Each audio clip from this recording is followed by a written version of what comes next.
E.N.D here. I believe by now you are aware that Wizards of the Coast sent Pinkerton detectives to this doorstep of old school MTG, a YouTube content creator who gained fame for opening collector booster boxes of March of the Machine The Aftermath, believing that the boxes were March of the Machine, leaking nearly the whole set weeks before the official release. Wizards of the Coast sent the Pinkertons to retrieve everything that was opened, that was leaked. And when I say everything, I mean everything. Cards, booster wrappers, and the empty boxes. We know that someone down the line, someone at Wizards, someone at distribution, or someone at retail made a costly mistake, releasing these boxes weeks before the official release date.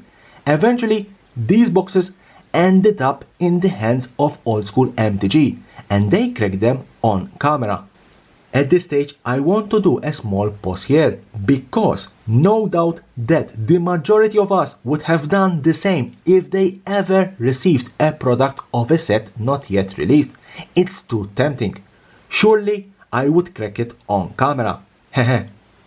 I believe Wizards of the Coast, concerned about potential leaks and impact on sales, launched an investigation into the matter and engaged Pinkerton Detective Agency. They ultimately traced the source of the boxes to a distributor who had received them early and managed to locate the residential address of Old School MTG. Old School MTG did nothing wrong. They didn't steal these boxes. They just received a wrong product. Some of us in the Magic the Gathering community were critical of Wizards of the Coast's decision to involve Pinkerton detectives in the matter, feeling that it was an overreaction and an unnecessary use of resources. Others defended the company's action as a necessary step to protect their intellectual property and ensure the fairness of the game's release. But why did Wizards of the Coast send Pinkerton detectives to retrieve the leaked cards? Why spend all those resources, all that money on a couple of leaked boxes that currently are all over the net and everyone knows about them? Why? I believe there are two particular reasons why. First reason, apart from investigating the source of the leaked cards and to determine if any laws or contractual agreement had been violated, Wizards of the Coast wanted to send a message to the Magic the Gathering community that they take the protection of their intellectual property seriously and will take action to prevent any potential leaks or unauthorized releases of new sets. What I call a show of force. Wizards of the Coast wanted to make everyone aware that you don't mess with them.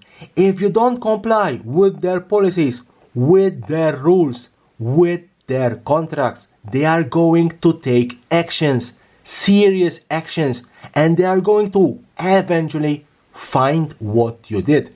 They are going to find you. Wizards of the Coast want to show their force, their power, and if you mess with them, they are going to screw you. Second reason, a future warning. A future warning to whoever will be in the same position of old school MTG, receiving a wrong product, a product that is not yet released, a product not meant for you.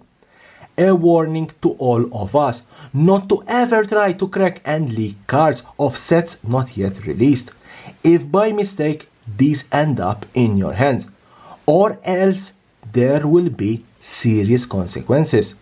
I am sure that in the future similar mistakes will happen and everyone can end up with the wrong product, and whoever will not comply with Wizards of the Coast, they will send again the Pinkertons, because they know who you are, they know where you live, they know everything about you, they know everything about us, and honestly, that's what really scares me. Leave me a comment below. What would you do if one day the Pinkertons will knock to your door? Subscription button is here. Subscribe to my channel for more and more interesting videos about Magic the Gathering and the collectible world.